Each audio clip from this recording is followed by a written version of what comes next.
24x7 news বেঙ্গলের আমার সকল দর্শক বন্ধুদের জানাই অনেক অনেক স্বাগত। কি বন্ধুরা, আপনারা কেমন আছেন? আর আপনারা জানেনই কিছুদিন আগেই হয়ে গেছে আইগ্ল্যামের বিউটি পেজেন্ট শো, আর সেই শোয়ের যারা উইনার হয়েছে তাদের অনেকের সাথেই আমরা কথা বলেছি এবং আরেকজন উইনারকেও কিন্তু আমরা একদম আমাদের সাথে পেয়ে গেছি, আর তাকেও আমরা এক্ষুনি পরিচয় করিয়ে দিচ্ছি আপনাদের সাথে।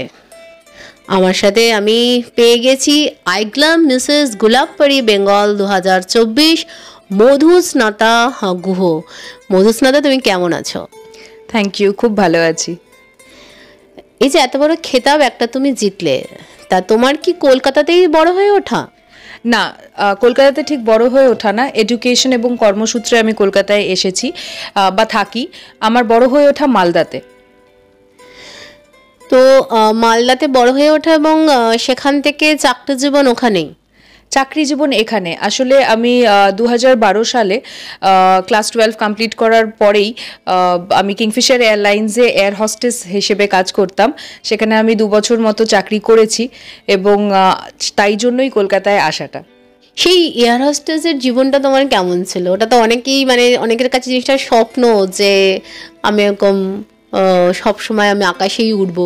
তা সেখান থেকে ওটা একটু যদি তুমি সেই এক্সপিরিয়েন্সের একটু তুমি আমাদের কাছে শেয়ার করো। অবশ্যই। এয়ার হোস্টেস হওয়াটা আমার কাছেও স্বপ্ন পূরণের মতনই। আমি যখন ক্লাস 8-এ পড়তাম, ম্যাডাম ক্লাসে জিজ্ঞেস করছিল কি হতে চাও। হঠাৎ করে একটা মুভিতে দেখাতে মনে হয়েছিল এয়ার হোস্টেস হতে চাই, উড়ে উড়ে বেড়াবো, বিভিন্ন জায়গায় থাকবো, বিভিন্ন নতুন লোকের সঙ্গে দেখা হবে, পাসপোর্টে বিভিন্ন ইমিগ্রেশন স্ট্যাম্পস পড়বে। তো it was like a dream for me, and the dream came true when I became the air hostess. তো আমার ওটাও সত্যিকারেরই স্বপ্ন পূরণ। যারা হতে চায় আমি তো ডেফিনেটলি ইন্সপায়ার করবো, যাও, ঘোরো, ওড়ো, তার সঙ্গে একটা স্যালারিও পাবে। তারপর ওখান থেকে ওই জবটা থেকে তুমি তো মুভ অন করলে, তারপরে তোমার লাইফের জার্নিটা কিরকম ছিল?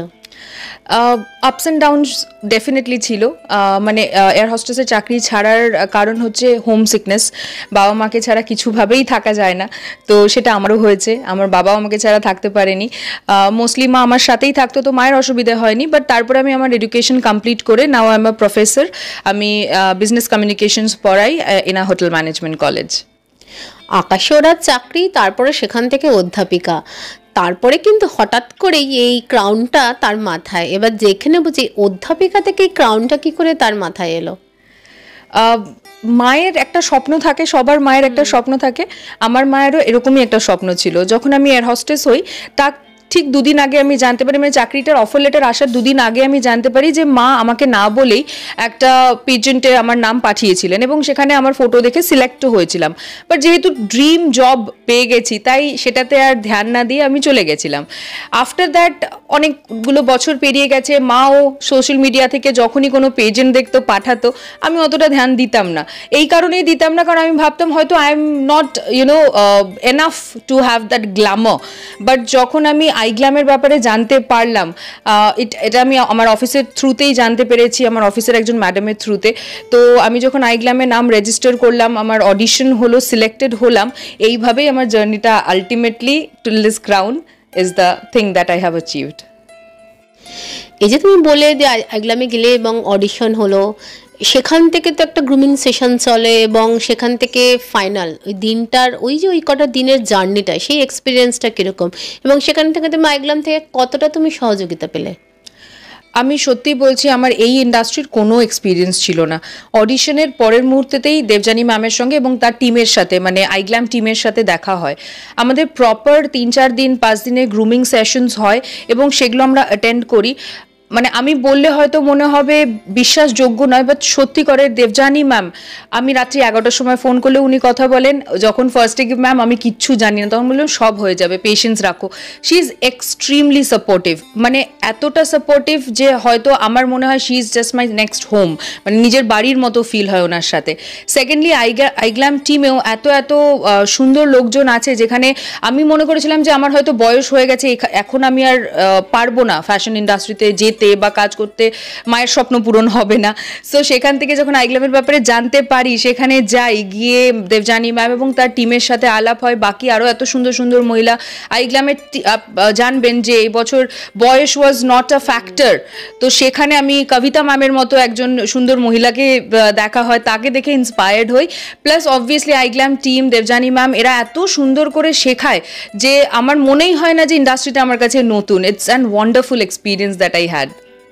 আইগ্ল্যাম তুমি পার্টিসিপেট করলে এবং সেই খেতাবটাও তুমি জিতে নিলে, কিন্তু এই আইগ্ল্যামের যে জার্নিটা, এটাতে তোমার কোন দিকটা সবচেয়ে বেশি তোমার কাছে আকর্ষণীয় ছিল? আইগ্ল্যামের জার্নি, যদি আমি সত্যি করে এই পুরো জার্নিটা যেটা আমাদের এতদিন ধরে হয়েছিল, মানে সেশনসগুলো, গ্রুমিং সেশনস, বিউটি, মানে যারা বিউটিফাই করেছে আমাদেরকে, মেকআপ করেছে, স্কিন টেস্ট, এত কিছু হয়েছে, তো এই পুরো জার্নিটাই খুব রিপ্লেনিশিং ছিল। মানে আমার খুব ভালো লাগতো যে আমি যাচ্ছি, নতুন নতুন জিনিস প্রত্যেক দিন জানতে পারছি। So it was a really amazing journey. But তার সাথে আমি এটাও বিশ্বাস করি যে যদি এরকম একটা মেন্টরকে না পেতাম, দেবযানী ম্যামের মতো মেন্টরকে না পেতাম, তাহলে হয়তো আজকে আমি ক্রাউন কেন, আমি হয়তো এই ইন্ডাস্ট্রিতে কোনোভাবে সার্ভাইভ করার কথা ভাবতেও পারতাম না। So it's been amazing. ধরো যেসব মানুষরা এখনো ভাবে যে হয়তো তোমাদের দেখবে, এরপরে চ্যানেলে দেখছে, দেখতে দেখতে তারা ভাবে যে আমরাও যদি জায়গায় পৌঁছতে পারতাম, সেই সমস্ত মানুষদের জন্য তোমার কি বার্তা থাকবে? এই বছর আইগ্ল্যামের একটা মোটো ছিল that you are single, you are divorced, you are a man, you are a women, you are doing whatever, you are working, not working, that's not the matter. সব জায়গায় কিন্তু এই প্ল্যাটফর্মটা পৌঁছে গেছিলো, এবং সেখানে আমার মতো মানুষ হোক বা আমার থেকে বয়স কম হোক বা আমার থেকে বয়স বেশি হোক, even I would say if somebody is of my mother's age also, আমি তাদেরকেও বলবো that industry is not the thing we think আগে যাওয়ার আগে। বাট যখন গেছি, যখন দেখেছি, যখন মেন্টরশিপ পেয়েছি, তখন আমি বলবো যে সবার এরকম একটা প্ল্যাটফর্ম পাওয়া খুব, মানে পার্টিসিপেট করা খুব দরকার, যাতে এরকম একটা রিয়েল টাইম এক্সপিরিয়েন্স সবার থাকাটা আমার মনে হয় লাইফে once in a while is very worth it, আমার এটাই মনে হয়। আর সবাই পার্টিসিপেট করতে পারে এরকম একটা প্ল্যাটফর্ম পেলে পরে। একদম কথা বলতে বলতে ও সেটা আড্ডা দিতে দিতে আমরা কিন্তু একদম এই প্রোগ্রামের একদম শেষ পর্যায়ে চলে এসেছি। যেটা তুমি বললে মায়ের স্বপ্ন পূরণ করতে তুমি এই মডেলিংয়ে চলে এলে, কিন্তু তুমি নিজের স্বপ্নটা তুমি কোথায় দেখো? আগামী দিনে তুমি নিজেকে কোথায় দেখতে চাও? স্বপ্ন তো মানুষ ঘুমিয়ে ঘুমিয়ে দেখে। আমি যবে থেকে এই ক্রাউনটা জিতেছি বা এইভাবে ইন্সপায়ার্ড হয়েছে আইগ্ল্যামের থ্রুতে, আমি অবশ্যই নেক্সট আমার স্বপ্ন যেটা আছে সেটা হচ্ছে নিজেকে টিভির পর্দায় দেখা। এবং নানদালেস, মানে এটা ভাবতে ভাবতেই এটাও আসে যে হ্যাঁ, আমি মডেলিংয়ে কোনোদিনও ভাবিনি আমার ফিউচার নিয়ে, but now yes I will think about future projects বা কিছু, কারণ আইগ্ল্যামের থেকে আমাদের কাছে প্রচুর অপরচুনিটিস আসছে। যবে থেকে এই পেজেন্ট, অবশ্যই যদি কোনো সুযোগ পাই, definitely I will try my luck and I am very interested. আর আমরা অনেকগুলো ব্যানার শ্যুটস বা ফটো শ্যুটস এইসব পাচ্ছিও আইগ্ল্যামের থেকে। তো এইভাবে করতে করতে নিজের বেসটা তৈরি করে যদি এরকম কিছু আসে আমার কাছে, মডেলিং বা ফিল্মের অফার, আমি definitely I will opt for it. কি বন্ধুরা, কেমন লাগলো মধুস্নাতার সাথে কথা বলে? আইগ্ল্যাম কিন্তু এমন একটা প্ল্যাটফর্ম যারা 8 থেকে 80 ছেলে হোক বা মেয়ে সকলের জন্য এই প্ল্যাটফর্মটা তারা দিচ্ছে, এবং তারা শুধু প্ল্যাটফর্মই দেয় না, তারা আগামী দিনে এই ইন্ডাস্ট্রিতে কাজ করারও বিভিন্ন সুযোগ কিন্তু তারা এনে দিচ্ছে। আর সব ধরনের খবরের জন্য দেখতে থাকুন 24x7 নিউজ বেঙ্গল।